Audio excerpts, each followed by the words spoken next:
హిందూపుర నియోజకవర్గంలో ఉన్నటువంటి వైఎస్ఆర్సీపీ కార్యాలయం వద్ద వచ్చినటువంటి ప్రింట్ అండ్ ఎలక్ట్రానిక్ మీడియా సోదరులకి మరియు మన వైఎస్ఆర్సీపీ కుటుంబ సభ్యులందరికీ నేను ముందుగా నమస్కారం చెప్తూ, కూటమి ప్రభుత్వం వచ్చిన తర్వాత ఏమేమి జరుగుతున్నాయో మనందరికీ తెలుసు. మరి కొత్తగా వచ్చినటువంటి స్కామ్ గురించి ఈరోజు మన వైఎస్ఆర్సీపీ కుటుంబ సభ్యులు దాని గురించి మాట్లాడడానికి మేము ముందు ఉన్నాము. మా మనోభావం ఏమిటంటే, మా ఎలక్ట్రానిక్ మీడియా సోదరులందరూ ఉన్నటువంటి ప్రభుత్వం ఏదైతే చేస్తా ఉందో మేము దాన్ని నిలదీస్తాము. మీరందరూ దయచేసి ఇవన్నీ ప్రజలకు తెలియజేయాలని నేను కోరుకుంటున్నాను. ఈరోజు టైటిల్ వచ్చి కుట్ల మిషన్ పంపిణీ మరియు ట్రైనింగ్. బీసీల పేరుతో మంత్రి సవితమ్మ గారు ఈ కుట్ల మిషన్ స్కీమ్ ని తీసుకొచ్చినారు. ఇది స్కామ్ గా మారింది. ఎప్పటి నుంచి అంటే అంతర్జాతీయ మహిళా దినోత్సవం అంటే మార్చ్ 8వ తారీఖు. ఈ రోజు మీరు చూసుకుంటే మే 8, 2 నెలలు అవుతా ఉంది, 60 రోజులు. అంటే ఈ కుట్ల మిషన్ ట్రైనింగ్ వచ్చి దాదాపు 9 రోజులు జరగాల. 90 రోజులు జరగాల. అంటే 360 అవర్స్, 360 గంటలు జరగాల. బిడ్డింగ్ నుంచి తీసుకున్నాం. మాన్య ముఖ్యమంత్రి గారు, కూటమి ప్రభుత్వం నుంచి చంద్రబాబు నాయుడు గారు అంతర్జాతీయ మహిళా దినోత్సవం రోజు శిక్షణ ఇస్తాము బీసీలకి, మహిళలకు అందరికీ ఉచితంగా అని చెప్పి హామీ ఇచ్చి ఈ స్కీమ్ ని తీసుకొని వచ్చినారు. బిడ్డింగ్ లో ఏమైంది చూసుకుంటే, ప్రీ బిడ్డింగ్ లో 65 కంపెనీలు భాగవహిస్తే దాంట్లో 56 కంపెనీలని ఏ ఒక్క అర్థగర్భితమైన రీజన్ లేకుండానే తీసేసినారు. 9 కంపెనీలు మిగిలినాయి. దాంట్లో 3 ఎన్నికైనాయి. మిగతా 6 ఏదో ఒక రీజన్ చెప్పి కూటమి ప్రభుత్వం దాన్ని తొలగించింది. ఈ 3 కంపెనీలు కూడా పాన్ ఇండియా కంపెనీ కాదు, మరియు ఎక్స్పీరియన్స్ ఉన్నటువంటి కంపెనీ కాదు. రాష్ట్ర ప్రభుత్వంలో ఏదైతే ముందు అనుభవం ఉండే కంపెనీలు కావు. అవి ఏదంటే హైదరాబాద్ నుంచి శ్రీ టెక్నాలజీస్ ఇండియా, అది L1 లోయర్ బిటెస్ట్ అని తీసుకున్నారు కూటమి ప్రభుత్వం వాళ్ళు. 21,798 రూపాయలు కోట్ చేస్తున్నారు వాళ్ళు. ఇంకా L2 మరియు L3 ఈ కంపెనీలు ఒక సిండికేట్ అన్నమాట. ఆ కంపెనీలు వచ్చి 23,300 రూపాయలు, 23,500 రూపాయలు కోట్ చేస్తున్నాయి. 5% పనిని L1 కి ఇచ్చి 95% పనిని L2 కి, L3 కంపెనీకి కూటమి ప్రభుత్వము అందజేసింది. ఇది చాలా అన్యాయం. ఎక్కడైనా చూసుకుంటే మీరు బిడ్డింగ్ అయిన తర్వాత ఏ ఒక్క కంపెనీ లోయెస్ట్ కోట్ చేస్తుందో దానికే ఇస్తారు. అదే కాకుండా వాళ్ళకి ఎంత అనుభవం ఉంది అవన్నీ చేసి ఇస్తారు. ఇది ఒక స్కామ్ అన్నమాట.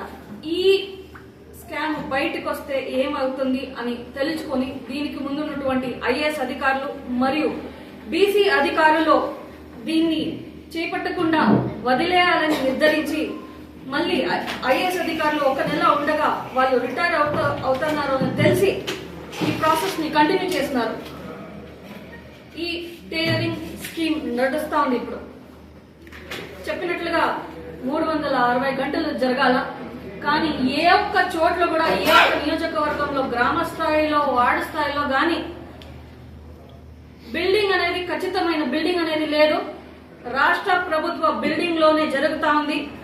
దానికి కావాల్సినటువంటి ఫెసిలిటీస్, ఆడపిల్లలకి నీళ్లు గాని, వాష్రూమ్ ఫెసిలిటీస్ గాని, వాళ్ళకి కుట్ల మిషన్ కిట్లు గాని ఇవ్వట్లేదు. వాళ్ళే తీసుకొస్తున్నారు. మరియు ఆ మిషన్స్ ఏదైతే కుట్ల మిషన్ ఏదైతే ఉందో, మంచి కంపెనీలో అందరికీ తెలుసు, మెరిట్, సింగరు, ఉషా, ఇలాంటివన్నీ. అదే కాకుండా ఈ కాంట్రాక్ట్ అనే వాళ్ళు ఏం చేస్తున్నారంటే, గుజరాత్ లో దీన్ని తయారు చేసే ఒక హోల్సేల్ గా తయారు చేసే వాళ్ళని చూసుకొని తక్కువ ధరలో ఆ కుట్ల మిషన్ ని తీసుకొచ్చి అది ఆల్రెడీ తుప్పు పట్టిపోతుంది. మీరే వెళ్ళి దయచేసి చూడొచ్చు పత్రికర్తలు అని నేను కోరుకుంటున్నాను. మీరు దయచేసి దీన్ని మీరు ప్రతి ఒక్క కేంద్రానికి వెళ్ళి ఆడ ఏం జరుగుతోంది, ఎంతమంది వస్తున్నారు, ఆ కేంద్రంలో అలాట్ చేసినటువంటి బీసీ లబ్ధిదారులు ఎంతమంది వస్తున్నారు, ఒక లబ్ధిదారు రోజుకి ఎన్ని గంటలు ఈ ట్రైనింగ్ అనేది తీసుకుంటున్నారని నేను చూడాల్సిందిగా నేను కోరుకుంటున్నాను. చంద్రబాబు నాయుడు గారు హామీ ఇచ్చి 60 రోజులే అవుతోంది. ఆల్రెడీ కొన్ని చోట్ల ట్రైనింగ్ కూడా అయిపోయినాయి. ఒక్క లబ్ధిదారుకి ప్రభుత్వం ఇచ్చినటువంటి ఒక రేట్ అనేది 23,000 ఖర్చు అవుతుంది అని చెప్పినారు. కానీ ఆడ ఉన్నటువంటి నిజం ఏమిటంటే మిషన్ కొనుగోలుకి 4,300, ట్రైనింగ్ ఇవ్వడానికి 3,000. అంటే ఇంకెంత మిగులుతుంది మనిషికి? దాన్ని 1,00,000 లబ్ధిదారులకి మీరు చూసుకుంటే దాదాపు 150,000 కోట్లు, 167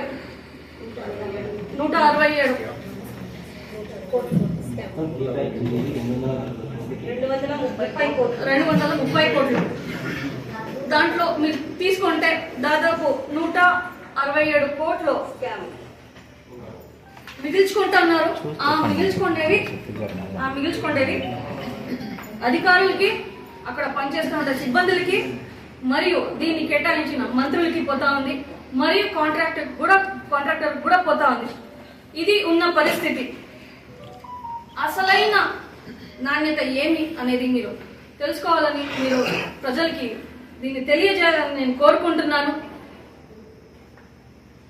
కొన్ని అర్హులైన కంపెనీలు ఏదైతే ప్రీ బిడ్ నుంచి వెళ్ళిపోయినాయో, ఏదైతే సెలెక్ట్ అవ్వలేదో అవన్నీ కోర్టుకు వేయాలి, ఇవన్నీ కేసులు వేయాలని వాళ్ళు నిర్ధారించినారు. అయినప్పటికీ లిస్టులో లేదు. అవి లిస్టులో వస్తేగా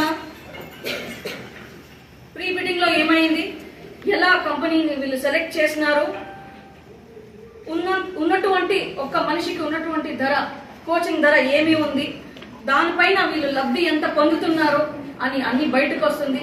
దీంట్లో ఇన్వాల్వ్ అయినటువంటి ప్రభుత్వ ఉద్యోగులు, మంత్రులు, కాంట్రాక్టర్స్, వాళ్ళ మనుషులు అందరూ బయటకు వస్తారు. ఇవన్నీ జరగాలని నేను కోరుకుంటున్నాను. మరియు మీడియా మిత్రులు దీన్ని ప్రజలకి తీసుకెళ్లాలని, ఈ స్కామ్ గురించి పార్లమెంట్ లో కూడా ప్రతి ఒక్క పార్టీ తీసుకురావాలని, మాట్లాడాలని కోరుకుంటూ, మన వైఎస్ఆర్సీపీ కుటుంబ సభ్యులందరూ బీసీ కార్పొరేషనే కాకుండా మీరు ఎకనామికలీ వీకర్ సెక్షన్ కోసం పనిచేయాలి. ఈ బీసీ కార్పొరేషన్ అని మీరు ఎందుకు తీసుకుంటున్నారు? సవితమ్మ గారు, నేను ఈరోజు ప్రశ్నిస్తున్నాను. మీరు పార్టీని నిలదీసేది తప్పకుండా ఇవన్నీ మీరు జాగ్రత్తగా చూసుకొని ఇవన్నీ మీరు చేసుకుంటే, మీ కాంట్రాక్టర్సే ఈరోజు మాట్లాడుతున్నారు. మీ మనుషుల్ని మీరు పెట్టి కాంట్రాక్టర్స్ ద్వారా ఇవన్నీ చేయిస్తారా అని, మీరు లబ్ధి పొందుతున్నారని, మాది ఏమి తప్పు లేదు అని మీ కాంట్రాక్టర్సే ఈరోజు మాట్లాడుతున్నారు. దయచేసి మీరందరూ చూసుకోవాలని నేను కోరుకుంటున్నాను. సవితమ్మ గారు, మీడియా మిత్రులకు నాది ఒకటే కోరిక, ఇది దయచేసి మీరు ప్రజల్లోకి తీసుకెళ్లాలా. నిజాలు అబద్ధాలు ఏమి అనేది అందరికీ మీరు తెలియజేయాలని నేను కోరుకుంటున్నాను.